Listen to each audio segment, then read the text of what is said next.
اور اصل میں حضرت حسین کے قاتل وہ کوفی ہیں، وہ بزدل، وہ منافق جنہوں نے بیعت کر کے بیعت توڑی۔ اس کے بعد واقعہ ہرہ بھی ہوا جو واقعہ کربلا سے بھی بعض اعتبارات سے زیادہ بھیانک اور زیادہ گھناؤنا واقعہ ہے۔ بنو امیہ کی تاریخ ہے جس کو لوگ جانتے ہی نہیں۔ مدینہ کے کچھ لوگوں نے بغاوت کی اور انہوں نے اس کے خلاف فوج بھیجی، اور فوج کو جب مدینہ فتح کر لیا 3 دن کے لیے حلال کر دیا، جو چاہو کرو، یہاں جسے چاہو مارو، جسے چاہو لوٹو، جس کا گھر چاہو برباد کرو، جس عورت کو چاہو ریپ کرو۔ اور یہ مدینہ النبی کے اندر ہوا۔ تو کاٹ کھانے والی ملوکیت کے اندر بہت سے واقعات ہوئے۔ عبداللہ ابن زبیر کھڑے ہوئے، انہوں نے حکومت قائم کی تھی، لیکن یہ کہ وہ تو 6 سال کے لیے کامیاب بھی رہے، ایک حکومت قائم کی، بنو امیہ کے ہاتھ پر بیعت نہیں کی، بالآخر ان کی حکومت بھی ختم ہو گئی۔ پھر حضرت زید کھڑے ہوئے، انہوں نے بغاوت کی، وہ بھی ناکام رہ گئے۔ پھر بنو عباس میں کھڑے ہوئے حضرت نفس زکیہ، حضرت حسن رضی اللہ تعالیٰ عنہ کے اولاد میں سے، وہ بھی ناکام ہو گئے، شہید ہو گئے۔ انہوں نے عوام کو ایسا کھڑا کیا ہے کہ 20,000 سے لے کر 30,000 کے درمیان انسانوں نے جانیں دے دی۔ عورتوں کے جلوس نکلے، شیرخوار بچہ گود میں ہے عورت کے، اور گولی کھا رہی ہے اور مر رہی ہے، گر رہی ہے۔ آپ سوچئے زندگی کتنی عزیز ہوتی ہے، اور شیرخوار بچے کے لیے ماں کی جو زندگی ہے، اس ماں کو اپنی زندگی کتنی عزیز تر ہوگی کہ اپنے لیے نہیں تو اس بچے کے لیے مجھے جینا ہے، لیکن نہیں، گولیاں کھائیں اور گری۔ یہ جذبہ انہی میں ہے۔ واقعہ یہ ہے کہ اہل سنت کے اندر یہ جذبہ نہ ہونے کے برابر ہے۔ یہ میں واشگاف الفاظ میں کہہ رہا ہوں۔ پورے عالم اسلام میں صرف شیعہ ایران ایسا نکلا ہے کہ جس نے بادشاہت کا خاتمہ کیا، باقی سعودی عرب میں بادشاہت بیٹھی ہوئی ہے، ڈٹ کر بیٹھی ہوئی، اربوں ڈالر کا ایک ایک محل بنتا ہے ان بادشاہوں کا، اور سنی سن ہے، سن، کوئی حرکت نہیں۔ فرش التراب يضمني وهو غطاء، کہ وہ ایک شخص کا کارنامہ، وہ یہودی فتنہ گر، وہ روح مزدق کا بروز ہر قبا ہونے کو ہے اس کے جنوں سے تار تار۔ اسی طرح وہ عبداللہ ابن سبا یہودی فتنہ گر۔ آج اہل تشیع میں سے بعض حضرات کہتے ہیں کہ یہ عبداللہ ابن سبا یہ تو افسانوی شخصیت ہے، اس کی حقیقت کوئی تھی ہی نہیں، حالانکہ ان کی اپنی کتاب میں رجال کشی کے اندر اس کا ذکر موجود ہے، اور یہ بھی موجود ہے کہ حضرت علی رضی اللہ تعالیٰ عنہ نے اپنے عہد خلافت میں اسے زندہ جلوایا ہے۔ اس کی وجہ کیا تھی؟ یہ آیا مدینے کے اندر اسلام کا لبادہ اوڑھ کر، اس نے چند عقیدوں کی اشاعت شروع کی۔ سب سے پہلے حضرت علی تو خدا ہیں، گاڈ انکارنیٹ، اوتار کا تصور، جیسے ہندوؤں میں ہے رام چندر جی خدا کا اوتار، اور عیسائیت میں بھی پہلے گاڈ انکارنیٹ کا تصور تھا کہ حضرت مسیح خدا کا اوتار ہے، انکارنیشن آف گاڈ۔ تو اس نے کہا کہ حضرت علی تو خدا کا اوتار ہے، خدا ہے۔ نمبر 2، اس نے کہا کہ ہر نبی کا ایک وصی ہوتا ہے جس کے حق میں وہ وصیت کرتا ہے، تو حضور صلی اللہ علیہ وسلم کے وصی حضرت علی ہیں، لہذا خلیفہ تو اول روز سے حضرت علی ہیں، حضرت ابو بکر، حضرت عمر، حضرت عثمان یہ تو غاصب ہیں، اور حضرت عثمان کی خلافت تھی اس وقت تو خاص طور پر۔ پھر اس نے جو قبائلی عصبیت تھی اسے بھڑکایا۔ پرانی جو عصبیت چل رہی تھی قریش کے اندر، وہ 2 گھرانے ایک دوسرے کے مد مقابل تھے۔ دیکھیے، ایک ہوتا ہے قبیلہ، ایک ہوتا ہے گھرانہ۔ ہمارے پنجاب میں ایک قبیلہ ہے وٹو قبیلہ، اس کے گھرانے بہت سے، مانے کے، لالے کے، سجے کے، شامت کے، یعنی کوئی لالا تھا ان میں سے بڑا، ان کے بیٹے ہو گئے لالے کے، ان کی اولاد، خاندان یہ کہلاتے ہیں۔ قبیلہ ایک، یہ وٹو قبیلہ۔ تو قبیلہ تھا قریش، اس میں گھرانے بہت تھے، بنو ہاشم، بنو امیہ، بنو تیم، بنو عدی، یہ بہت سے گھرانے تھے۔ تو چوٹی کے 2 گھرانے جو تھے وہ بنو ہاشم اور بنو امیہ، ان کے درمیان چپقلش تھی، مقابلہ، مسابقت، اور یہ مسابقت فی الخیر بھی ہوتی تھی۔ اگر انہوں نے غریبوں کو کھانے کھلائے ہیں تو ہم ان سے بڑھ کر کھلائیں گے، اگر وہ حاجیوں کی خدمت کرتے ہیں تو ہم ان سے بڑھ کر کریں گے۔ تو ان کے اندر یہ مسابقت الخیر بھی تھی، لیکن چپقلش تھی کہ کوئی ہم سے آگے نہ نکل جائے، وہ سمجھتا تھا وہ آگے نہ نکل جائے۔ اس شخص نے اس پرانی عصبیت کو تازہ کیا کہ حضور تو بنو ہاشم میں سے تھے، لہذا خلافت حق ہے بنو ہاشم کا، یہ غاصب ہے۔ اس سے پہلے دو خلفاء جو تھے وہ نہ بنو ہاشم سے تھے نہ بنو امیہ سے تھے۔ حضرت ابوبکر بنو تیم میں سے تھے، چھوٹا قبیلہ تھا۔ حضرت عمر بنی عدی میں سے تھے، وہ بھی چھوٹا قبیلہ تھا۔ یہ حضرت عثمان پہلے خلیفہ جو بنو امیہ میں سے تھے، جن کی پرانی چپقلش بنو ہاشم سے تھی، اب اس کو موقع مل گیا کہ پرانی قبائلی عصبیت کو بھڑکائے۔ یہ ہے اصل میں اس فتنے کا پس منظر عبداللہ ابن سبا نے جو آ کر پھیلایا ہے، اور اس کی تفصیل میں اس وقت میں نہیں جا سکتا، کیسے یہ فتنہ پروان چڑھا، کیا انہوں نے اسٹریٹجی اختیار کی، کہ یہ کیا کرتے تھے، گروہ بنا کر بھیجتے تھے لوگوں کو، کوفے میں جاؤ تو وہاں پر دمشق کے گورنر کے خلاف اور مصر کے گورنر کے خلاف الزامات لگاؤ، اس نے یہ کیا، وہ غبن کر گیا، وہ یہ کر گیا، وہ خیانت کر رہا ہے، وہ رشتہ داروں کو پال رہا ہے، اور عثمان کے خلاف بھی تقریریں کرو رضی اللہ تعالیٰ عنہ۔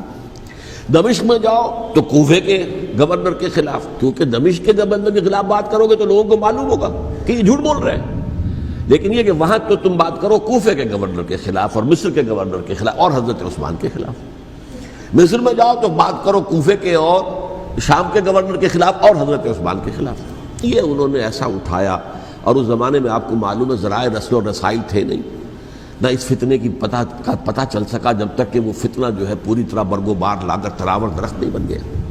اس کے نتیجے میں حضرت عثمان رضی اللہ تعالیٰ عنہ شہید ہوئے، اور خلیفہ پھر حضرت علی رضی اللہ تعالیٰ عنہ کو انہی سوائیوں نے، جنہوں نے گھیراؤ کیا تھا، جنہوں نے حضرت عثمان کو شہید کیا ہے، یہی حضرت علی رضی اللہ تعالیٰ عنہ کے ارد گرد ہو گئے۔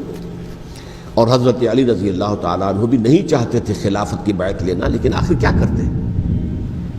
کیا وہ امت کو بغیر خلیفہ کے چھوڑ دیتے؟ حضرت زبیر سے کہا گیا، انہوں نے نہیں مانا، رد کر دی بات۔ حضرت طلحہ سے کہا گیا، انہوں نے نہیں مانا، حضرت علی سے کہا گیا۔ اب عشرہ مبشرہ میں سے یہی تو تھے نا، لہذا انہوں نے تسلیم کر لیا، خلافت ہو گئی۔ لیکن اس کے بعد جو خانہ جنگی ہوئی ہے، اس خانہ جنگی کے نتیجے میں نوٹ کر لیجئے کہ 1,00,000 کے قریب مسلمان ایک دوسرے کی تلواروں اور نیزوں اور برچھیوں اور تیروں سے ختم ہو گئے، ہلاک ہو گئے۔ یہ ہماری تاریخ کا تاریک ترین باب ہے۔ 5 سال، 4.5 سال حضرت علی کی خلافت کے، اور 6 مہینے حضرت حسن کی خلافت کے رضی اللہ تعالیٰ عنہ۔ اس سے کیا ہوا کہ ایک طرف تو اسلام کی جو توسیع ہو رہی تھی، تھمتا نہ تھا کسی سے سیل رواں ہمارا، وہ سیلاب رک گیا، انٹرنل سیبوٹاج ہو گئی نا، اب تو اندر ہی آپس ہی میں اگر دست و گریبان ہو گئے تو باہر اب کیا توسیع کرتے ہیں، وہ توسیع کا عمل رک گیا۔ اور یوں سمجھیے کہ جیسے ٹرک اگر کبھی چل رہا ہو، بھرا ہوا ہو، لوڈڈ، اور وہ چڑھائی چڑھ رہا ہو، تو اگر کہیں موشن ٹوٹ جائے، ٹرک کو رکنا پڑے، تو ڈرائیور کے جان پر بن جاتی، اس لیے کہ اس کو دوبارہ سٹارٹ کرنا، اور جبکہ وہ چڑھائی پر ہے، انکلائن پر ہے، آسان کام نہیں ہوتا، خطرہ ہوتا ہے وہ پیچھے جو ہے وہ نہ جائے۔ اور پہاڑی علاقوں میں آپ کو معلوم ہے ذرا پیچھے چلے جانے کا مطلب جو ہے بہت خطرناک جو ہے نتیجہ نکل سکتا ہے۔ بہرحال حضرت علی رضی اللہ تعالیٰ عنہ نے اپنے خلافت میں ایک کام یہ کیا، اب اس کی کیا مصلحتیں تھیں یہ تو انہی کے علم میں ہوگا، ہم قیاس کر سکتے ہیں، میں اس میں نہیں جانا چاہتا۔ ابھی تک خلافت کا مرکز تھا مدینہ منورہ، حضرت ابوبکر، حضرت عمر، حضرت عثمان، وہیں جہاں حضور صلی اللہ علیہ وسلم رہے تھے اور جہاں پر کہ حضور مدفون تھے۔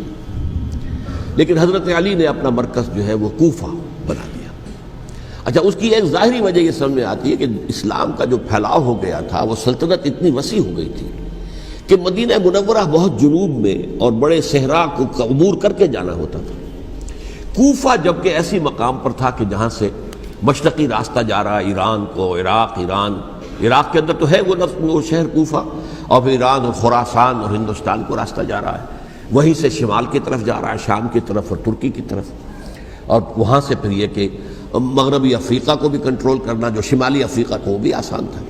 بہرحال حضرت علی نے کوفہ کو اپنا مرکز بنایا، اور نتیجہ یہ ہوا کہ سبائیوں کا بھی مرکز وہی بن گیا، چونکہ انہوں نے اپنے آپ کو گردا گرد رکھا حضرت علی کے رضی اللہ تعالیٰ عنہ۔ اب ظاہر بات ہے کسی پرٹیکولر پرسن کے خلاف تو کوئی مقدمہ موجود تھا نہیں، بلکہ جب جنگ جمل ہو رہی تھی، ابھی جنگ نہیں ہوئی تھی، حضرت عائشہ، حضرت طلحہ، حضرت زبیر وہ لے کر آئے تھے ایک لشکر اس مطالبے کے لیے کہ حضرت عثمان کے قاتلوں کو سزا دی جائے، قصاص لیا جائے۔ حضرت علی رضی اللہ تعالیٰ عنہ سے گفت و شنید ہو رہی تھی، حضرت علی جو ہے اس پر آمادہ ہو گئے کہ ٹھیک ہے، میں جو بھی قاتلین عثمان ہیں ان کو گرفتار کر کے سزا دوں گا۔ عین اسی وقت کوفے کی مسجد کے اندر جو ہے 10,000 کا مجمع کھڑا ہو گیا، ہم سب قاتل عثمان ہیں، لو ہم سے بدلہ کہاں سے لوگے۔ اور انہوں نے کیا کیا، جاتے ہی جنگ چھیڑ دی، جب چھڑ جائے تو یا مرو یا مارو، اس کے سلاوہ تو کوئی چارہ کار ہوتا ہی نہیں۔ ایک رات میں 10,000 مسلمان شہید ہوئے، جن میں 2 عشرہ مبشرہ میں سے حضرت زبیر اور حضرت طلحہ رضی اللہ تعالیٰ عنہ۔ تو یہ صورت تھی، سبائیوں نے گھیراؤ کیا حضرت علی کا رضی اللہ تعالیٰ۔ حضرت معاویہ دعوے دار نہیں تھے خلافت کے، قطعاً نہیں، ان کا صرف ایک دعویٰ تھا، اور وہ یہ تھا کہ عثمان کے قاتلوں کو گرفتار کرو، یا خود سزا دو یا ہمارے حوالے کرو، ہم اس سے قصاص لیں گے۔ اس لیے کہ قبیلہ بنو امیہ کا تھا، اور حضرت امیر معاویہ بنو امیہ میں سے، تو ایک خاندانی طور پر جو ہے ہم قصاص لیں گے ان سے جنہوں نے قتل کیا ہے حضرت عثمان کو۔ لیکن یہاں ظاہر بات ہے کہ حضرت علی رضی اللہ تعالیٰ عنہ کی طرف سے مطالبہ یہ ہوتا تھا، تم پہلے میری بیعت کرو، میرے ہاتھ مضبوط کرو تاکہ میں ان کے خلاف کوئی اقدام کر سکوں۔ لیکن انہیں یہ اندازہ تھا کہ اگر میں نے بیعت کی تو ظاہر بات ہے کہ حضرت علی تک پہنچنے سے پہلے مجھے گردن اڑا دیں گے یہ لوگ، اس لیے کہ سبائی جو ہے وہ آپ کو گھیرے ہوئے۔ بہرحال ایک عجیب الجھاؤ، ایک ڈائلیما تھا جس کی وجہ سے یہ جنگ چلتی رہی، اور حضرت علی رضی اللہ تعالیٰ عنہ کو انہی کے شیعان علی ہی کے اندر سے وہ جماعت علیحدہ ہوئی تھی جس کو ہم خوارج کے نام سے جانتے ہیں، اور ایک خارجی ملجم ابن ملجم ہی نے حضرت علی کو شہید کیا رضی اللہ تعالیٰ عنہ۔ پھر حضرت حسن رضی اللہ تعالیٰ عنہ، اب دیکھیے کس قدر صحیح بات تھی جو حضرت علی رضی اللہ تعالیٰ عنہ نے فرمائی جب ان سے کہا گیا کہ کیا ہم آپ کے بیٹے حسن کے ہاتھ پر بیعت کر لیں رضی اللہ تعالیٰ عنہ۔ فرمایا نہ میں تمہیں اس کا حکم دیتا ہوں نہ میں اس سے روکتا ہوں، یہ تمہارا معاملہ ہے، امرہم شورا بینہم، تم اپنے باہمی مشورے سے جو فیصلہ کرو گے ٹھیک ہے، میں نہ حکم دیتا ہوں نہ روکتا ہوں۔ اس کا کیا مطلب ہے؟ باپ کے بعد بیٹے کی خلافت ہرگز حرام نہیں ہے، ورنہ کہتے کیسے ہو سکتا ہے میرا بیٹا؟ نہیں، یہ نہیں کہا۔ حضرت عمر سے بھی کہا گیا تھا کہ اپنے بیٹے کو نامزد کر دیں، عبداللہ ابن عمر کو، تو انہوں نے جواب میں کیا کہا؟ اسے تو طلاق دینی بھی نہیں آتی۔ انہوں نے اپنی کسی زوجہ کو طلاق دی تھی، اور اس میں جو صحیح ترین طریقہ ہے وہ اختیار نہیں کیا تھا، انہیں طلاق دینے تک نہیں آتی تو میں اسے خلیفہ بنا دوں۔ یہ نہیں کہا تھا کہ باپ کے بعد بیٹا خلیفہ نہیں ہو سکتا، یہ تو نہیں تھا، کہیں حرام نہیں ہے، نہ کتاب و سنت میں، نہ کوئی حدیث ہے، نہ کہیں قرآن مجید میں۔ تو حضرت علی نے بھی فرمایا رضی اللہ تعالیٰ، نہ میں روکتا ہوں نہ حکم دیتا ہوں، یہ تمہارا اپنا معاملہ ہے۔ بہرحال حضرت حسن رضی اللہ تعالیٰ عنہ نے حضرت امیر معاویہ سے صلح کر لی، خلافت ان کے سپرد کر دی۔ دیکھیے میں حضرت ابوبکر، حضرت عمر، حضرت عثمان، حضرت علی کے ساتھ حضرت حسن کے دور خلافت کو بھی خلافت راشدہ میں سے سمجھتا ہوں، اور تبھی 30 سال پورے ہوتے ہیں اس حدیث کے مطابق کہ حضور نے فرمایا خلافت 30 برس رہے گی، پھر ملوکیت آ جائے گی۔ تو حضرت حسن کا بہت بڑا کارنامہ یہ ہے کہ اس خانہ جنگی کا دروازہ بند کر دیا، اور یہ پیشن گوئی تھی حضور کی صلی اللہ علیہ وسلم حضرت حسن کو، جب بچے تھے حضور کے انتقال سے پہلے، میرا یہ بیٹا مسلمانوں کے 2 گروہوں میں صلح کرائے گا، یہ حضور کی پیشن گوئی تھی، اور وہ پیشن گوئی حضرت حسن کے علم میں بھی ہوگی یقیناً۔ بہرحال انہوں نے صلح کی حضرت امیر معاویہ کے ساتھ رضی اللہ تعالیٰ عنہ، خلافت ان کے حوالے کر دی، اور کچھ شرائط تھیں طے ہو گئی، اللہ خیر صلی اللہ۔ حضور کی تو یہ پیشن گوئی جو ہے صحیح ثابت ہوئی کہ میرا یہ بیٹا مسلمانوں کے 2 بڑے گروہوں کے درمیان صلح کرا دے گا، اور سبائیوں نے انہیں تانے دیے، یا عار المومنین، اے مومنوں کے لیے موجب عار، موجب شرم، تم نے بزدلی دکھائی ہے، تم نے امیر معاویہ کو خلیفہ تسلیم کر لیا، تم نے بزدلی دکھائی، معاذ اللہ ثم معاذ اللہ ثم معاذ اللہ۔ اب میں کچھ باتیں حضرت امیر معاویہ کے بارے میں کہنا چاہتا ہوں، اس لیے کہ وہاں اس میں نے حضرت معاویہ کے بارے میں یہ تو بہت شدت کے ساتھ کہا تھا، اور میں اب بھی اس پر قائم ہوں اور پوری طریقے سے قائم ہوں۔ میرا مستقل موقف یہی ہے کہ حضرت معاویہ رضی اللہ تعالیٰ عنہ کے دور خلافت کو ہم خلافت راشدہ میں شامل نہیں سمجھتے، اہل سنت میں سے کوئی بھی نہیں سمجھتا. لیکن اس کے ساتھ میں نے حضرت امیر معاویہ کے کچھ مناقب بھی بیان کیے تھے تاکہ پلڑا جو ہے ترازو کا اس کے دونوں پلڑے سامنے آ جائیں. لیکن یہ کہ وہ حصہ میرے اس بیان کا نکال دیا گیا، ختم کر دیا گیا. یہ میں نہیں جانتا کہ اس میں کیا مصلحت دیکھی گئی ہے. اس میں تو کسی کے لیے کوئی معاملہ ایسا نہیں تھا کسی کے جذبات کو جو ہے وہ ٹھیس پہنچانے والا. کیونکہ میں نے کہا وہ خلیفہ راشد نہیں تھے، صاف میں نے کہا، بلکہ وہ دور ملوکیت کا آغاز ان سے ہو گیا ہے. بلکہ جب ایک صاحب نے یہ کہا کہ کربلا کے بعد سے دور ملوکیت آ رہی تھی تو میں نے کہا نہیں جناب، دور ملوکیت تو 20 سال پہلے پوری ہو چکی تھی، شروع ہو چکی تھی. حضرت امیر معاویہ کے بھی 20 سال جو ہے وہ دور ملوکیت میں شمار ہوتے. انہیں کسرى العرب بھی کہا گیا، عرب کے کسریٰ، جو شہنشاہ ایران کا خطاب تھا حضرت معاویہ رضی اللہ تعالیٰ عنہ کو کسرى العرب کہا گیا، عرب کا کسریٰ یہ. لیکن دوسری طرف یہ ہے کہ وہ صحابی رسول ہیں رضی اللہ تعالیٰ، حضور کے برادر نسبتی بھی ہیں، حضور کے سالے ہیں. ان کی ہمشیرہ ام حبیبہ حضور کی زوجہ محترمہ ہیں، ام المومنین ہیں، ام حبیبہ رضی اللہ تعالیٰ عنہ. پھر کس قدر معتمد علیہ تھے حضور کے کہ کاتبان وحی میں شامل تھے. وحی کی کتابت کرنے والے چند لوگ تھے جنہیں کہ حضور کہتے تھے کہ اب یہ آیت لکھ لو. ان میں سے ایک امیر معاویہ بھی رضی اللہ تعالیٰ. تو بڑے توازن کی ضرورت ہے. دیکھیے صحابہ کرام کا جہاں تک تعلق ہے، اہل سنت کا موقف یہ ہے کہ صحابہ تو کلہم عدول، صحابہ سب کے سب نیک نیت ہیں اور ان کی روایت جو ہے قبول کی جائے گی، رد نہیں کی جائے گی، ان پر کوئی جرح و تعدیل نہیں ہوگی. اس لیے کہ ان کا تزکیہ محمد الرسول اللہ صلی اللہ علیہ وسلم نے کیا تھا. لہذا یہ تو ہو سکتا ہے کہ کسی صحابی سے کوئی خطا ہو جائے، لیکن وہ خطا اجتہادی ہوگی، نیت کی خطا نہیں ہوگی، نیت کی غلطی نہیں ہوگی. اگر کسی صحابی کی نیت پر حملہ کیا جائے تو یہ اصل میں طعن ہے، حملہ ہے حضور پر کہ وہ تربیت دے نہیں سکے اپنے ساتھیوں کو. معاذ اللہ ثم معاذ اللہ ثم معاذ اللہ، وہ تزکیہ کر ہی نہیں سکے. 3 جگہ جو قرآن میں آیا ہے یتلو علیہم آیاتہ ویزکیہم، تو کیا تزکیہ کیا؟ اگر ان کے قریب ترین ساتھی جو تھے، اگر ان کے اندر بھی بدنیتی تھی اور دنیا کی طلب تھی اور دنیا کے اندر اقتدار حاصل کرنے کا جذبہ تھا تو پھر کیا تزکیہ کیا؟ معاذ اللہ ثم معاذ اللہ. لہذا صحابہ سب کے سب عدول ہیں اور ان سے اختلاف ممکن ہے، لیکن ان کی نیت پر حملہ نہیں ہو سکتا. تو حضرت امیر معاویہ کی شخصیت ایک چیز ہے، آپ کا دور خلافت دوسری چیز ہے. شخصیت کے اعتبار سے صحابی رسول ہیں، برادر نسبتی ہیں حضور کے صلی اللہ علیہ وسلم.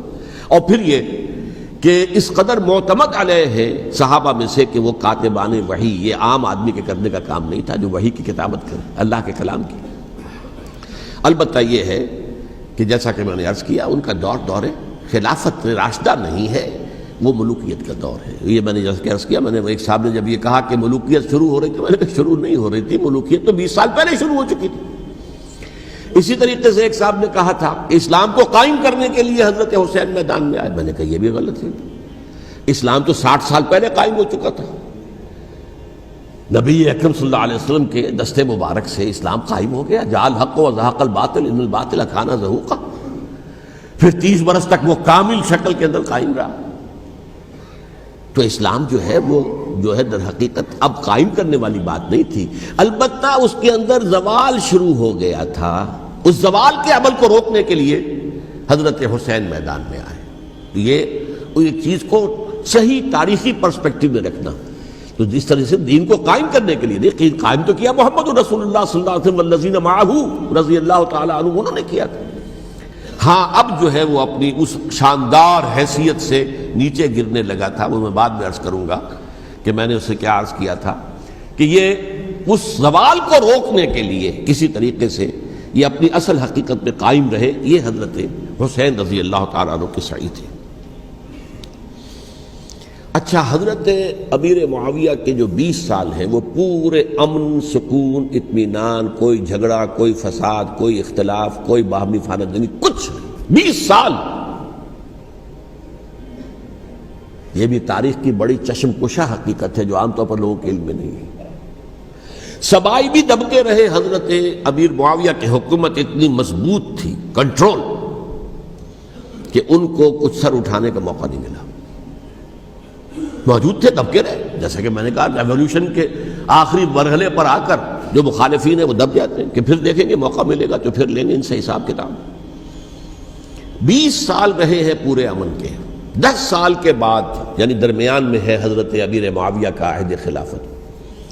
ایک صحابی جو کہ بزرگ صحابہ میں سے ہیں مغیرہ ابن شعبہ رضی اللہ تعالی عنہ، وہ آتے ہیں اور وہ کہتے ہیں کہ دیکھیے امیر المومنین، کتنی بڑی خانہ جنگی رہی تھی مسلمانوں کی آپس میں، اور اب بھی اگر آپ کسی کو نامزد کیے بغیر چھوڑ گئے امت کو تو پھر خانہ جنگی ہو جائے. 1 لاکھ اس وقت جو ہے وہ ہلاک ہوئے تھے، نہ معلوم اب کتنے ہلاک. لہٰذا آپ اپنی زندگی ہی میں نامزد کر دیجئے کسی کو خلیفہ، ولی عہد بنا دیجئے. حضرت امیر معاویہ نے ابتداءً جو ہے انکار کیا نہیں، لیکن ان کے دلائل ایسے تھے وزنی، اور میں سمجھتا ہوں کہ وہ بات صحیح تھی جو مغیرہ ابن شعبہ نے کہی، اس لیے کہ اب صحابہ کرام میں سے جو کبار صحابہ تھے وہ تو سب دنیا سے رخصت ہو چکے تھے. اب تو یا صغار صحابہ رہ گئے تھے جو حضور کے زمانے میں بچے تھے، حضرت حسن، حضرت حسین، عبداللہ ابن زبیر، یہ بچے تھے نا، یا تو وہ تھے، اور یا بالکل نو مسلم تھے. اور نو مسلموں میں بڑی تعداد وہ تھی جو ایرانیوں کی تھی، شامیوں کی تھی، ادھر کی تھی. تو ان کو تو ظاہر بات ہے کہ تربیت نبوی سے کیا خلافت راشدہ سے بھی اکثر و بیشتر کو کوئی حصہ ملا ہی نہیں. تو اس صورت میں اب وہ اعلیٰ ترین معیار پر حکومت کے نظام کو قائم کرنا ممکن نہیں ہے. کوئی قبائلی عصبیت جب تک حکومت کی پشت پر نہیں ہوگی حکومت مستحکم نہیں ہوگی. یہ گویا کہ ایک جس کو کہتے ہیں کہ حقیقت بینی، واقعیت پسندی، ایک آئیڈیلزم ہے اور ایک ریئلزم ہے کہ آپ فیکٹس آن دی گراؤنڈ کو غور کریں، سوچیں اس کے اوپر اور پھر کوئی فیصلہ کریں. اس اعتبار سے پھر حضرت امیر معاویہ نے بات مان لی اور بیعت لے لی لوگوں سے حضرت یزید کے لیے کہ یہ خلیفہ ہوں گے میرے بعد. اس کو ولی عہدی کہتے ہیں. اچھا، اس وقت 5 افراد ایسے تھے کہ جنہوں نے اس سے اختلاف کیا. یہ بات بہت اہم ہے. میرا کتابچہ ہے سانحہ کربلا، اس کے کچھ نسخے آج یہاں ہوں گے، آپ لوگ پڑھیے اسے غور سے اور پھیلائیے تاکہ حقیقت سامنے آئے. 5 افراد کون تھے جو ہونے چاہیے؟ ابو بکر فوت ہو گئے، ان کے بیٹے عبد الرحمن ابن ابی بکر. عمر فوت ہو گئے، ان کے بیٹے عبداللہ ابن عمر. عباس فوت ہو گئے، ان کے بیٹے عبداللہ ابن عباس. زبیر فوت ہو گئے، ان کے بیٹے عبداللہ ابن زبیر. اور حضرت حسن جو ہے ان کا انتقال ہو چکا تھا، حضرت علی کے بیٹے حضرت حسین رضی اللہ تعالی عنہ مجمعین. حضرت حسن کے بارے میں ایک فریق کا کہنا یہ ہے کہ انہیں زہر دے کر ہلاک کیا گیا. اہل تشیع کا قول یہ ہے، جبکہ اہل سنت کہتے ہیں کہ نہیں، وہ اپنی جو بھی طبی موت تھی اس سے ان کی وفات. لیکن میں اس میں نہیں جانا چاہتا، اس لیے کہ یہ مائکرو ہسٹری جو ہے نا، وہ تو ایک واقعے کے لیے ادھر کی روایات کیا، ادھر کی کیا ہیں، ان کے پاس کیا دلائل، یہ تو کسی ریسرچ اسکالر کا موضوع ہے، میرا موضوع نہیں ہے. لیکن بہرحال یہ 5 حضرات تھے جنہوں نے ولی عہدی کی بیعت نہیں کی.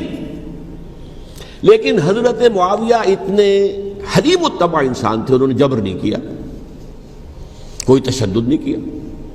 ٹھیک ہے، ولی عہدی کی بیعت نہیں کر رہے، کوئی بات نہیں، میری بیعت تو کی ہوئی ہے نا، ابھی تو میں زندہ ہوں، بات ختم ہو گئی. میری بیعت کو تو نہیں توڑا انہوں نے، فسخ بیعت نہیں کی.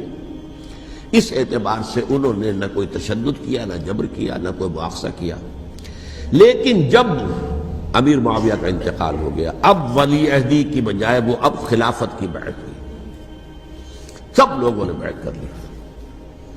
ان 5 میں سے ایک فوت ہو چکے تھے. حضرت عبد الرحمن ابن ابی بکر فوت ہو چکے رضی اللہ تعالی. 4 تھے. ان 4 میں ایک اختلاف ہوا. 2 کی رائے یہ تھی، عبداللہ ابن عمر، عبداللہ ابن عباس، کہ اگرچہ یہ کام غلط ہوا ہے، اسلام کی روح کے منافی ہوا ہے، یہ بادشاہت کی بنیاد پڑ رہی ہے، لیکن یہ بات ایسی نہیں ہے کہ اس کی بنا پر ہم خانہ جنگی شروع کروا دیں، امت کے اندر خون خرابہ کروائیں، فساد کروائیں. لہذا انہوں نے بیعت کر لی. اب کوئی اگر یہ کہے معاذ اللہ کہ وہ بک گئے تھے یزید کے ہاتھ میں، معاذ اللہ ثم معاذ اللہ، وہی بات آپ اختلاف کر سکتے ہیں کہ انہیں نہیں کرنی چاہیے تھی، یہ کوئی رائے رکھے، مجھے اختلاف نہیں. لیکن ان کی نیت پر حملہ کریں گے تو حملہ محمد رسول اللہ پر ہوگا صلی اللہ علیہ وسلم. عبداللہ ابن عمر کون ہیں؟ کتنی حدیثیں ان سے جو ہے وہ منقول ہیں. عبداللہ ابن عباس کون ہے؟ جنہیں حضور نے جو ہے جن کے لیے دعا کی تھی، اے اللہ فقہہ فی الدین وعلمہ التاویل، اے اللہ اس نوجوان کو دین کا فہم عطا کر اور قرآن کی تعویل اور تفسیر کا علم عطا کر، حبر الامہ کہلاتے ہیں۔ وہ کہیں پیسوں اور ٹکوں کے عوض بک جانے والے نہیں تھے، انہوں نے امت کی مصلحت دیکھی، نیت جو ہے اس پر حملہ نہ کیجیے، البتہ اختلاف کا حق آپ کو حاصل ہے۔ دو حضرات جو ہے ڈٹے رہے کہ نہیں، ہمیں کم وٹ میں ریزسٹ کرنا ہے۔ عبداللہ ابن زبیر عمر کے اعتبار سے وہ بڑے ہیں، مسلمانوں میں سب سے پہلے ولادت مدینے میں جا کر جو ہوئی ہے وہ عبداللہ ابن زبیر کی ہوئی ہے۔ ہجرت کر کے جب مہاجرین وہاں پہنچے، کچھ عرصے تک کسی کے ہاں کوئی اولاد نہیں ہوئی، تو لوگوں نے تانے دینے شروع کر دیے کہ معلوم ہوتا ہے کہ یہاں آ کر یہ مکے کے رہنے والے جو ہے کمزور ہو گئے ہیں، ان کے ہاں اولاد ہی نہیں ہو رہی۔ پھر عبداللہ ابن زبیر کی ولادت ہوئی ہے، یہ حضرت ابو بکر کے نواسے ہیں، حضور کی زوجہ محترمہ حضرت عائشہ کی بہن، حضرت دیکھیے ابھی نام نکل گیا ہے جی، حضرت اسماء رضی اللہ تعالی عنہا عنہما، یہ ان کے صاحبزادے ہیں، حضرت زبیر کے بیٹے۔ ان کا فیصلہ ہوا کہ ہمیں ریزسٹ کرنا ہے کم وقت میں، ایٹ اینی کاسٹ۔ حضرت حسین ابن علی رضی اللہ تعالی عنہما کا بھی فیصلہ ہوا کہ ہمیں ریزسٹ کرنا ہے کم وقت میں۔ البتہ ان میں بھی ایک اختلاف ہو گیا، یعنی یہ دو تو جڑے رہے، ان دو میں اختلاف ہو گیا۔ عبداللہ ابن زبیر کا کہنا یہ تھا کہ ہمیں حجاز میں رہنا چاہیے، یہ سرزمین ہے جس میں نبوت کی برکات سب سے زیادہ ہیں، یہاں ہم مضبوط قلعے کے اندر ہیں، ہمیں یہاں سے جو ہے ریزسٹ کرنا چاہیے اور ختم کرنا چاہیے اس نظام کے اندر جو خرابی آ گئی ہے اس کو۔ حضرت حسین رضی اللہ تعالیٰ عنہ کے پاس خطوط کا تانتا بنا ہوا تھا، کوفے سے لوگ خط لکھ رہے تھے، آئیے آئیے آئیے، ہم آپ کے ہاتھ پر بیعت کریں گے، ہم آپ کے ہاتھ پر بیعت کریں گے، ہم آپ کے ہاتھ پر بیعت کریں گے۔ یہی وہ کوفہ جو حضرت علی کا دارالخلافہ رہا تھا اور جو پھر سبائیت کا گڑھ بن گیا تھا۔ چنانچہ حضرت حسین نے حضرت مسلم بن عقیل کو بھیجا وہاں پر کہ میرے نمائندے کی حیثیت سے جا کر وہاں پر بیعت لو۔ 10-12 ہزار افراد نے بیعت کر لی، لیکن اس کے بعد یزید کی طرف سے گورنر بنا کے بھیجا گیا ابن زیاد کو۔ ابن زیاد نے آ کر جو تشدد کیا اور سختی کی تو سب کے سب بیعت توڑ کر اور سب منحرف ہو گئے۔ مخلصین تو وہ تھے نہیں، الکوفی لایوفی، کوفی جو ہے وہ تو کوئی وعدہ وفا کرنے والا ہوتا ہی نہیں، بیعت توڑ دی۔ فمن نقص فانما ينقص على نفسه، بیعت کے بعد بیعت توڑ دینا بہت بڑا گناہ ہے، توڑ دی۔ ادھر اطلاع مل گئی حضرت حسین کو، چل چکے تھے وہ، راستے میں تھے کہ وہاں تو مسلم بن عقیل شہید ہو گئے اور سب لوگوں نے بیعت توڑ دی۔ اب واپس جانا چاہتے تھے لیکن مسلم بن عقیل کے بیٹے جو ہے اڑ گئے۔ یہ عرب کی اپنی ایک جو ہے پرانی ان کی حمیت اور ان کا قبائلی نظام کہ اب ہم اپنے والد کے خون کا قصاص لیے بغیر نہیں جائیں گے۔ حضرت حسین رضی اللہ تعالیٰ عنہ کی مروت اور شرافت کہ یہ میرا ساتھ دینے کے لیے آئے تھے، اب میں ان کا ساتھ نہ دوں تو یہ تو شرافت اور مروت کے خلاف ہے۔ کہا اچھا چلو چلتے۔ وہاں جا کر بھی عین اپنے میدان کے اندر بھی حضرت حسین رضی اللہ تعالیٰ عنہ نے 3 چیزیں پیش کی ان کوفیوں کے لشکر کے خلاف۔ سب سے بڑا لشکر کے اندر سب سے بڑے تو کوفی تھے جنہوں نے بیعتیں کی ہوئی تھی حضرت حسین کے ساتھ۔ دیکھو مجھے جانے دو واپس حجاز کی طرف، یا مجھے سرحدوں پر بھیج دو تاکہ میں کافروں کے ساتھ جنگ کرتے ہوئے اپنی جان دے دوں، یا مجھے یزید کے پاس جانے دو، میں اپنا معاملہ اس سے طے کر لوں۔ لیکن کوفیوں کو یہ گوارا نہیں تھا۔ اگر یہ یزید کے پاس پہنچ گئے تو ہمارا کچا چٹھا بیان کر دیں گے کہ مجھے تو ان لوگوں نے برگلا کر بلایا تھا۔ اس لیے کہ دیکھیے حضرت امیر معاویہ کے 20 سالوں کے دوران میں بتا چکا ہوں، ان کی حکومت اتنی مستحکم تھی کہ اس کے خلاف کوئی فتنہ اٹھانا ممکن نہیں تھا۔ اب چونکہ چینج اوور ہوا تھا، اور چینج اوور میں آپ کو معلوم ہوتا ہے کہ ایک جس کو کہتے ہیں every thing is in the melting پاٹ، ابھی تو یہ درمیان کے اندر معاملہ ہے، تو انہیں موقع ملا، سر اٹھایا حضرت حسین رضی اللہ تعالیٰ عنہ کو، جو خطوط لکھے جس کے کہ تھیلے کے تھیلے اور بوریوں کی بوریاں بھری ہوئی حضرت حسین کے ساتھ تھی، وہ کہا کہ آئیے ہم آپ سے بیعت کریں گے۔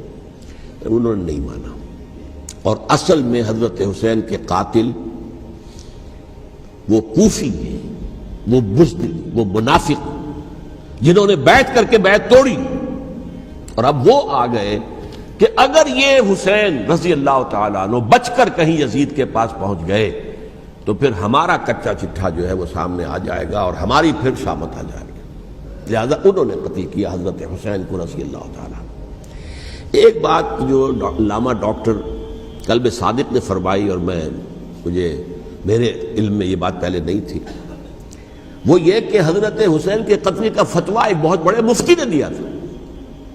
یہ بات بھی ذرا سمجھ لیجیے، حضرت حسین رضی اللہ تعالیٰ عنہ کے قتل کا فتویٰ ایک بہت بڑے مفتی نے دیا تھا۔ کیوں دیا تھا؟ اس لیے کہ حضور کی احادیث موجود ہیں کہ جب ایک شخص کی ایک خلیفہ کی بیعت ہو جائے تو دوسرا اگر کھڑا ہو تو اسے قتل کر دو، کھلی حدیث۔ اسی لیے ایک بہت بڑے مفسر بھی ہیں، فقیہ بھی ہیں، قاضی ابن العربی رحمۃ اللہ علیہ، ایک ابن عربی ہیں الف لام کے بغیر، ابن عربی، وہ بہت بڑے صوفی ہیں، فلسفی ہیں، اندلس کے ہیں۔ یہ قاضی ابن العربی ہیں جنہوں نے قرآن کی ایک تفسیر لکھی ہے اس اعتبار سے کہ صرف ان آیات کی تفسیر جن سے کہ فقہی احکام جو ہے ان کا استنباط ہوتا ہے۔ یہ دو تفسیریں اس طور سے لکھی گئی ہیں قرآن مجید کی، احکام القرآن ان کا نام ہے دونوں کا، جن میں سے ایک جو ہے قاضی ابن العربی کی ہے۔ ان کا ایک جملہ نقل ہوتا ہے، قتل الحسین بسیف جدہ، حسین قتل ہو گئے اپنے ہی نانا کی تلوار سے۔ وہ تلوار کیا تھی؟ جب کسی کی بیعت ہو چکی ہو پھر کوئی کھڑا ہو مدعی خلافت، قتل کر دو۔ میرے نزدیک حضرت حسین مدعی خلافت نہیں تھے، یہ بات اس وقت سامنے لوگوں کے نہیں آئی، بلکہ حکومت نے یہ باور کرا دیا کہ یہ تو باغی ہے، یہ مدعی ہے خلافت کے۔ انہوں نے تو دعویٰ نہیں کیا خلافت کا، وہ تو صرف اس عمل کو روکنے کے لیے میدان میں آئے تھے۔ اور اس بات کو اچھی طرح سمجھ لیجئے کہ اس وقت تک یہ جو تصور آج ہمارے پاس ہے کہ ریاست علیحدہ ہے، حکومت علیحدہ ہے، state of Pakistan, we are loyal to the state of Pakistan, ہم ریاست پاکستان کے وفادار ہیں، گورنمنٹ آف پاکستان کے وفادار نہیں ہیں۔ We are not loyal to the government. Government تو کبھی بے نظیر کی تھی، ہم اس کے خلاف تحریک چلا رہے تھے، یا کبھی کسی اور کی تھی اس کے خلاف تحریک چل رہی ہے، یا کبھی ضیاء الحق کی تھی اس کے خلاف تحریک چل رہی ہے۔ گورنمنٹ کو بدلنا تو عوام کا حق ہے، آج، اس وقت نہیں تھا۔ اس وقت ریاست اور حکومت کا کوئی فرق نہیں تھا، لہذا جو حکومت سے اختلاف کرے گویا کہ باغی ہے۔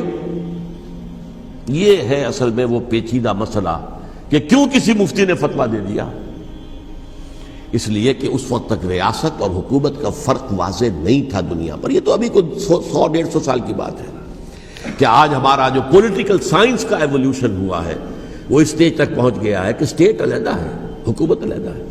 حکومت تو اسٹیٹ کے 3 آرگنز میں سے ایک آرگن ہے، ایڈمنسٹریشن حکومت کی ہے، جوڈیشری ہے اور لیجسلیچر ہے، 3 آرگنز ہیں بڑے بڑے، ان میں سے ایک ہے۔ تو حکومت کو بدلنا تو عوام کا حق ہے، چاہے وہ ووٹ کے ذریعے بدلے، چاہے ایجیٹیشن، اگر پرامن ایجیٹیشن ہے اس سے حکومت کو بدلنے کا حق حاصل ہے دستوری طور پر ہر اعتبار سے۔ اس وقت یہ نہیں تھا، لہذا صورتحال یہ بن گئی کہ حکومت وقت نے باور کرا دیا مسلمانوں کو، ورنہ سوچئے نواسۂ رسول کو قتل کرنا کوئی آسان کام تھا؟ آخر سب کلمہ گو تھے کہ نہیں تھے؟ کلمہ گو تو تھے نا، اور حضور سے عقیدت اور محبت میں کمی، لیکن یہ کہ فتویٰ اگر ایک بہت بڑے مفتی کا، جو کہ حضرت علامہ ڈاکٹر قلب صادق صاحب نے فرمایا، مجھے اس مفتی کا نام بھی معلوم نہیں، کہ ایک مفتی ہی کا فتویٰ تھا وہ، جس کے بنا پر اب ان لوگوں نے حضرت حسین کو قتل کیا، اور یہی وجہ ہے کہ انہوں نے پھر خیموں کو بھی آگ لگا دی۔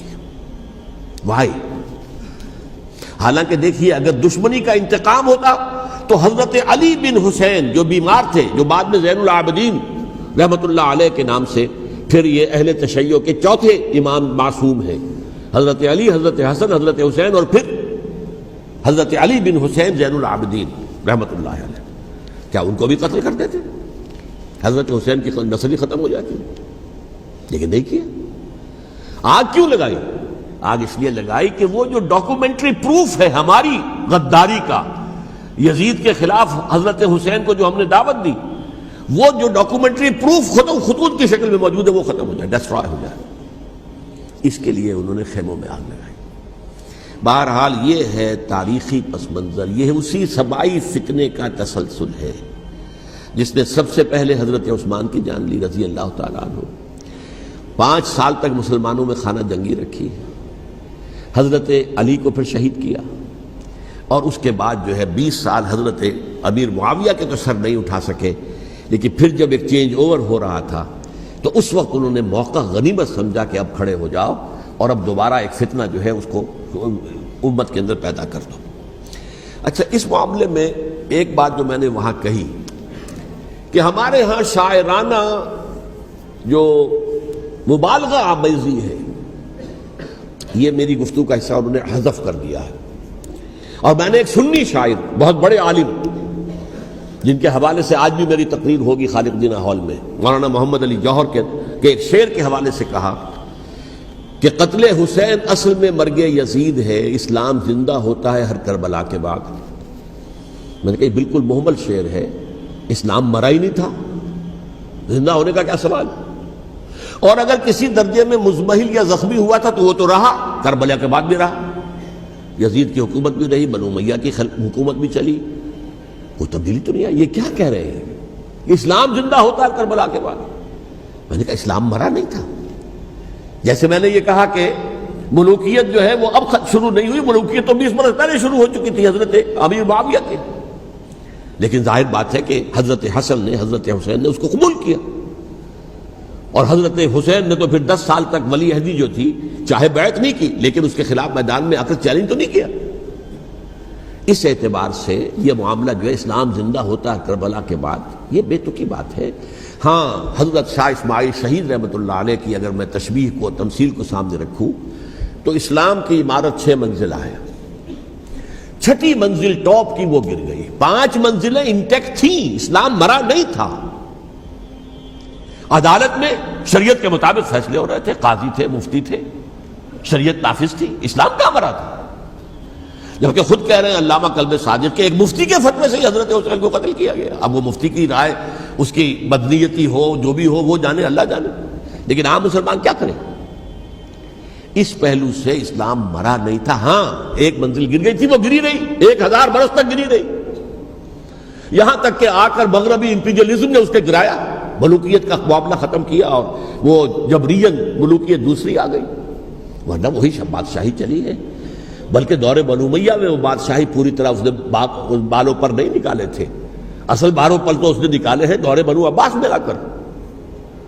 اور پھر سلاطین جو ہے ترک، جو ترک خلفاء ہے، ان کا بھی بادشاہت تھی، اور کیا تھا، وہ خلافت تو نہیں تھی. تو یہ تو اسلام میں جو بھی نقص واقع ہو گیا تھا، کبھی واقع ہو گئی تھی، وہ جو کی تو برقرار رہی. اس کو بھی تسلیم کیا. میں اللہ کا شکر ادا کر کے کہتا ہوں کہ دونوں حضرات، دونوں شیعہ دانشور اور بڑی اعلیٰ سطح کے جو شیعہ عالم تھے، انہوں نے اس بات کو تسلیم کیا اور میری اس بات کو چیلنج نہیں کیا.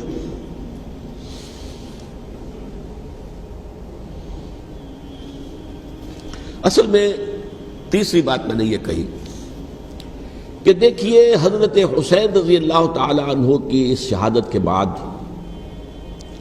اس کے بعد واقعہ حرہ بھی ہوا، جو واقع کربلا سے بھی بعض اعتبارات سے زیادہ بھیانک اور زیادہ گھناؤنا واقعہ ہے بنو امیہ کی تاریخ ہے، جس کو لوگ جانتے ہی نہیں. مدینہ کے کچھ لوگوں نے بغاوت کی اور انہوں نے اس کے خلاف فوج بھیجی، اور فوج کو جب مدینہ فتح کر لیا، 3 دن کے لیے حلال کر دیا، جو چاہو کرو، یہاں جسے چاہو مارو، جسے چاہو لوٹو، جس کا گھر چاہو برباد کرو، جس عورت کو چاہو ریپ کرو. اور یہ مدینہ النبی کے اندر ہوا. تو کاٹ کھانے والی ملوکیت کے اندر بہت سے واقعات ہوئے. عبداللہ ابن زبیر کھڑے ہوئے، انہوں نے حکومت قائم کی تھی، لیکن یہ کہ وہ تو 6 سال کے لیے کامیاب بھی رہے، ایک حکومت قائم کی، بنو امیہ کے ہاتھ پر بیعت نہیں کی، بالآخر ان کی حکومت بھی ختم ہو گئی. پھر حضرت زید کھڑے ہوئے، انہوں نے بغاوت کی، وہ بھی ناکام رہ گئے. پھر بنو عباس میں کھڑے ہوئے حضرت نفس زکیہ، حضرت حسن رضی اللہ تعالیٰ عنہ کے اولاد میں سے، وہ بھی ناکام ہو گئے، شہید ہو گئے. پھر یہ سمجھ لیا گیا کہ اب یہ جہاں تک 6ٹھی منزل ہے وہ تو دوبارہ تعمیر نہیں ہو سکتی. یہ تو جس کی لاٹھی اس کی بھینس، جس کے پاس طاقت ہوگی اس کی حکومت ہوگی، جس کا قبیلہ زیادہ قوی ہوگا، جس قبیلے میں زیادہ عصبیت ہوگی، مضبوط ہوگا، متحد ہوگا، طاقتور ہوگا، اسی کی حکومت ہوگی. البتہ اس کے نیچے لوگوں کے اخلاق کی اصلاح کرو، صوفیاء کرام نے وہ کام اپنے ذمے لیا، اور بالکل وہی کام ہے کہ جو ائمہ اہل بیت کرتے رہے۔ حضرت حسن کی اولاد میں پھر حضرت علی بن حسین رضی اللہ تعالی، حضرت حسین کی اولاد میں پھر امام محمد باقر، امام محمد جعفر صادق، اور اس کے بعد بھی 5 اور، کسی نے بغاوت نہیں کی۔ جیسے علماء کرام کام کر رہے تھے اور جیسے صوفیاء کرام کام کر رہے تھے، ایسے ہی وہ مسلمانوں کی علمی تربیت، روحانی تربیت و تزکیہ کر رہے تھے۔ کسی نے حکومت کو چیلنج نہیں کیا۔ نوٹ کر لیجیے اس بات کو۔ حضرت علی نے بھی چیلنج نہیں کیا تھا، حضرت حسن نے چیلنج نہیں کیا، خود صلح کر لی۔ تو ائمہ اہل بیت جو 12 یہ گنتے ہیں، جن میں سے آخری جو ہے حضرت مہدی کو تو ابھی ظاہر ہونا ہے، ان کے عقیدے کے مطابق وہ روح پوش ہیں، وہ ظاہر ہوں گے۔ لیکن 11 حضرات کے بارے میں یہ کہ حضرت حسین کے سوا کسی نے بھی چیلنج نہیں کیا وقت کے نظام میں، اور حضرت حسین نے بھی اس مغالطے پر کیا کہ کوفی ساتھ دیں گے، اور یہ موقع ہے کہ یہ جو 6ٹھی منزل اسلام کی گر گئی ہے اسے دوبارہ تعمیر کر دیا جائے۔ انہوں نے خلافت کا دعویٰ نہیں کیا تھا، یہ انہیں عوام کو مغالطے میں مبتلا کیا گیا کہ یہ خلافت کا مدعی ہو کر سامنے آیا۔ جیسا کہ میں نے آپ سے کہا تھا، امیر معاویہ نے حضرت علی کے عہد خلافت میں کبھی خلافت کا دعویٰ نہیں کیا، مدعی خلافت نہیں تھے وہ تو یہ کہتے تھے کہ قاتلان حسین جو ہے، قاتلان عثمان کو سزا دو، قصاص دو، بس۔ اسی طرح حضرت حسین نے بھی، اب دیکھیے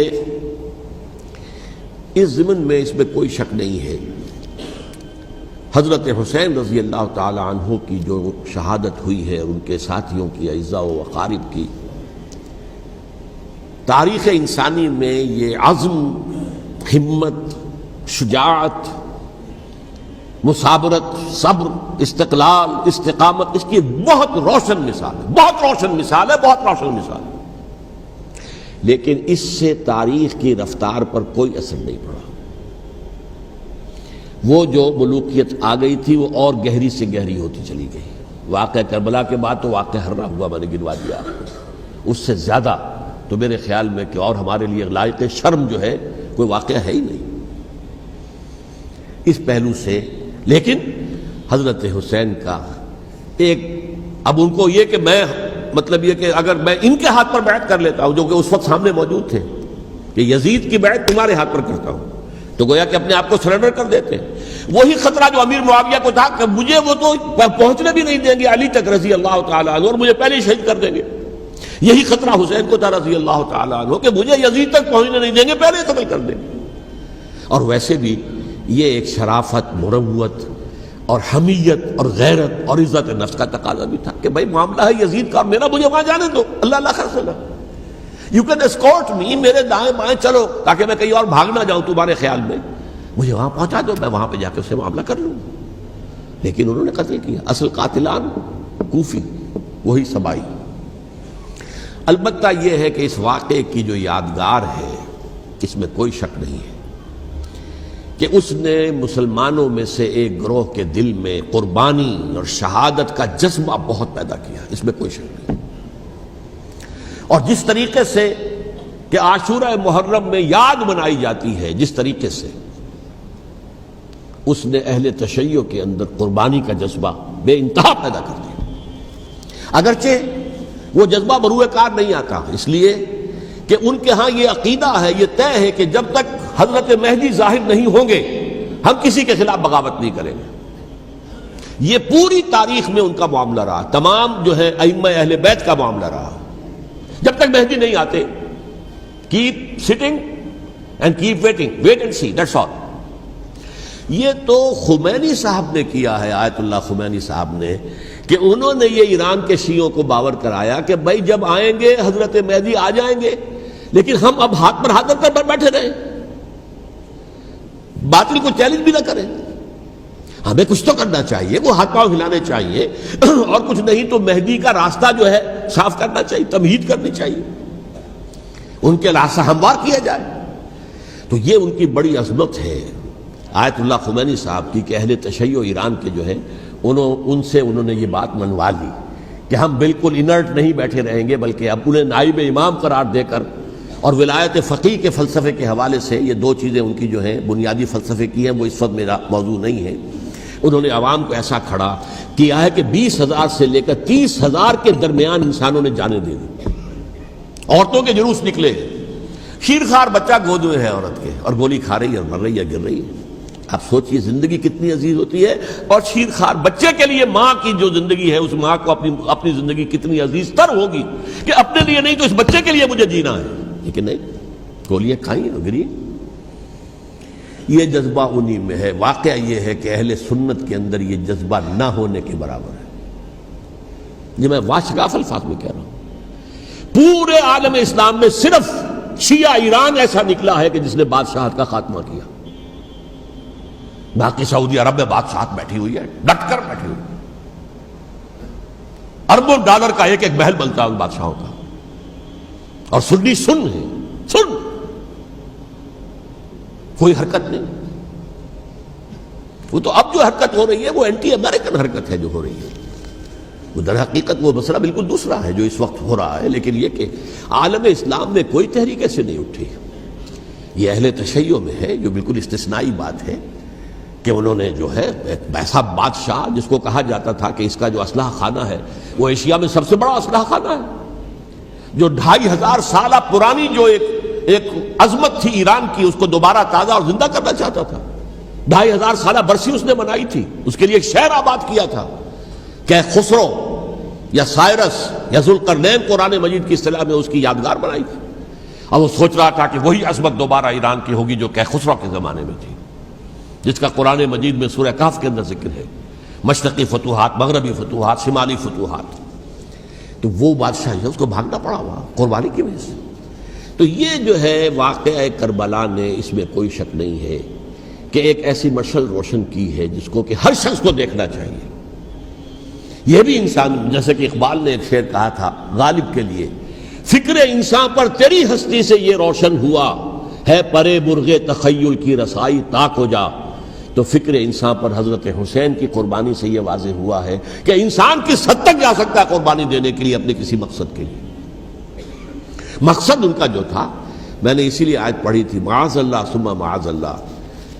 میں ایک آخری بات جو کہہ رہا ہوں وہ نوٹ کر لیجئے۔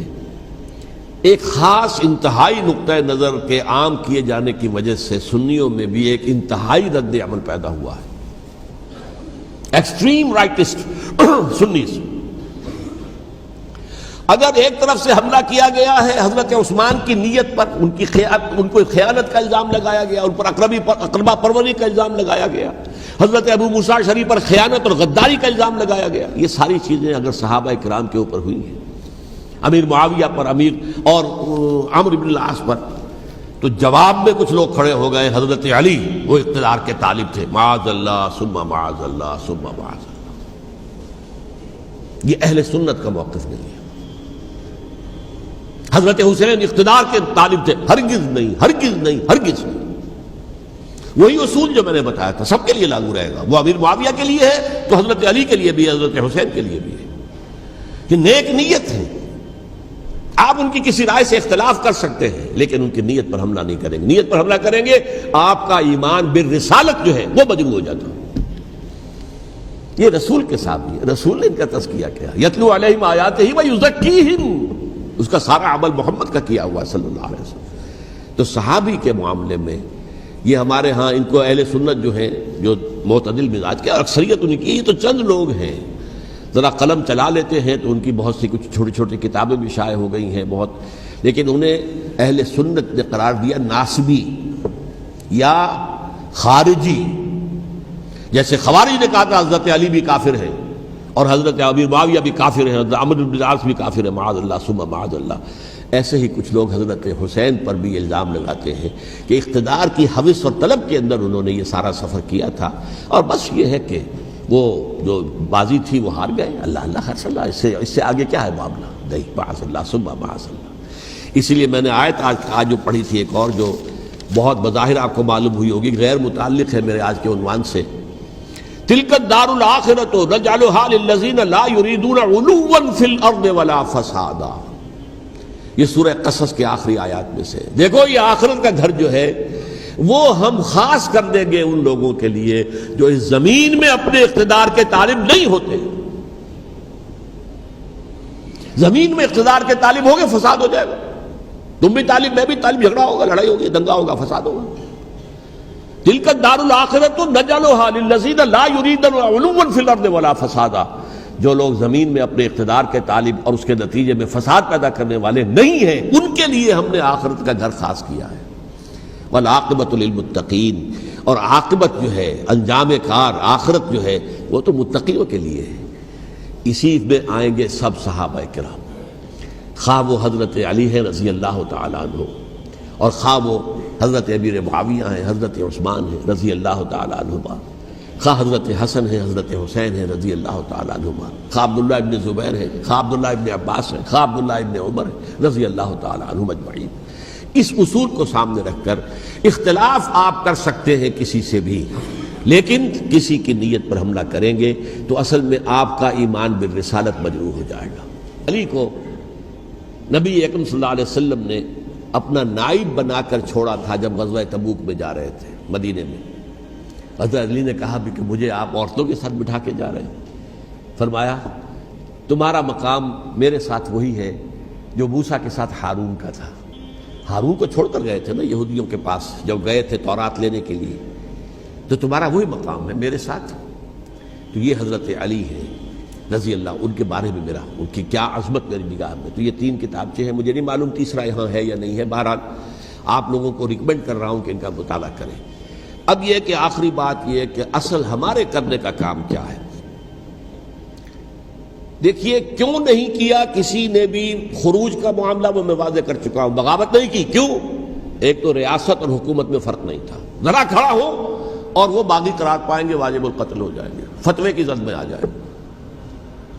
یہ معاملہ تھا. اور دوسرے یہ کہ عمارت پوری گری نہیں تھی، ایک منزل گری تھی نا. آج ہم کہاں کھڑے ہیں؟ پوری عمارت گری ہوئی ہے.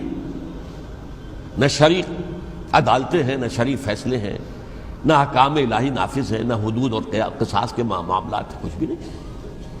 ہمارا فرض کیا ہے؟ حضرت حسین کی مدح کرتے رہیے، تعریف کرتے رہیے، صحابہ کرام کی مدح کرتے رہیے، مدح صحابہ، اس کے لیے مجلسیں قائم ہو رہی. بھائی کر کیا رہے ہو؟ تھے تو آبا وہ تمہارے ہی، مگر تم کیا ہو؟ ہاتھ پر ہاتھ دھرے منتظر فردا ہو. تلک امت قد خلت لہا ما کسبت ولکم ما کسبتم. وہ تو ایک امت تھی جو چلی گئی، اللہ کے ہاں پہنچ گئے. جو کچھ انہوں نے کمایا وہ ان کے لیے، تمہارے لیے نہیں ہے. تمہارے لیے وہ ہوگا جو تم کماؤ گے. ہمارے لیے راستہ اب یہی ہے کہ خلافت راشدہ کے مکمل نظام کو اثر نو قائم کرنے کے لیے منہج انقلاب نبوی کو اختیار کریں. میری کتاب اس پر، کیسٹس اس پر، آڈیو کیسٹس، ویڈیو کیسٹ، سی ڈیز، نہ معلوم ڈی وی ڈی، سب کچھ موجود. سیرت النبی پر تو میں عرض کر چکا ہوں. فلسفہ سیرت النبی سمجھنا ہے تو میری کتاب پڑھیے، ورنہ سیرت النبی آپ پڑھ لیں گے، واقعات معلوم ہو جائیں گے، فلسفہ سیرت سامنے نہیں آئے. اس کا آپ مطالعہ کریں گے میری کتاب سے. اور دوسرے یہ کہ یہ خلافت قائم کرنے کے لیے جو جد و جہد ہم کر رہے ہیں، تحریک خلافت پاکستان جس کا میں داعی ہوں ادنا سا، وہ تنظیم نہیں ہے، میں اس کا امیر نہیں، وہ ایک تحریک ہے. جیسے تحریک پاکستان کہلاتی تھی جس کی تنظیم تھی مسلم لیگ، پارٹی کا نام مسلم لیگ تھا، لیکن تحریک پاکستان. اس طرح تحریک خلافت پاکستان وہ ہم نے چلائی ہے تنظیم اسلامی کے تحت. یہ خلافت جب پہلی چلی تھی آج سے 84 سال قبل، نومبر 1921 میں خالد دینا ہال میں وہ مقدمہ چلا تھا، جس کے نتیجے میں بڑے بڑے جو لیڈر تھے ہمارے، مولانا محمد علی جوہر اور مولانا حسین مدنی اور مولانا ابوالکلام آزاد، ان سب کو 2 سال کی قید کی سزا سنائی گئی تھی. بغاوت، مقدمہ بغاوت، یہ خالد دینا ہال. اسی میں سن 91 یا 92 میں نے 3 دن تقریریں کی تھیں، جن میں آج سے پھر میں 3 تقریریں کرنے والا ہوں. ایک آج شام کو، ایک کل شام کو رات 9 بجے، آج بھی کل بھی، ایک پرسوں اتوار کی صبح کو 10 بجے ہے کیا 11 بجے. تو ان میں آپ حضرات شرکت فرمائیں تاکہ اصل جو ہمارے کرنے کا کام ہے، تاریخ کو بھی سمجھنا چاہیے. تاریخ کے عوامل کیا ہیں، کیا پس پردہ عوامل کار فرما تھے، کیا کسی شے کی اصل حقیقت ہے، وہ سمجھنا چاہیے. لیکن یہ ہے کہ اس اعتبار سے میں نے جب یہ لفظ استعمال کیا تھا اس مذاکرے میں لپ سروس، کہ یہ ہم صرف لپ سروس کرتے رہے، مدح کے بیان کرتے رہے، منقبت بیان کرتے رہے، حضور کی نعتیں کہتے رہے، تو اس سے تو بات نہیں بنے گی جب تک کہ وہ فرض منصبی شہادت علی الناس کا جو ہمارے ذمے ہے بحیثیت امت محمد صلی اللہ علیہ وسلم اس کو ادا نہ کرے۔ مجھے خوشی ہے کہ اس کی بھی تائید دونوں حضرات نے کی، ہاں یہ لپ سروس کا معاملہ ہے۔ اللہ تعالی حضرت حسین کے نقش قدم پر چلتے ہوئے، بلکہ اصل میں تو ہمارے لیے اسوہ رسول ہے محمد صلی اللہ علیہ وسلم کا، اس پر چلتے ہوئے ہم پاکستان میں اسلام کا نظام خلافت قائم کرنے کی جد و جہد کریں۔ اقول قولی ھذا واستغفر اللہ لی ولکم ولسائر المسلمین والمسلمات۔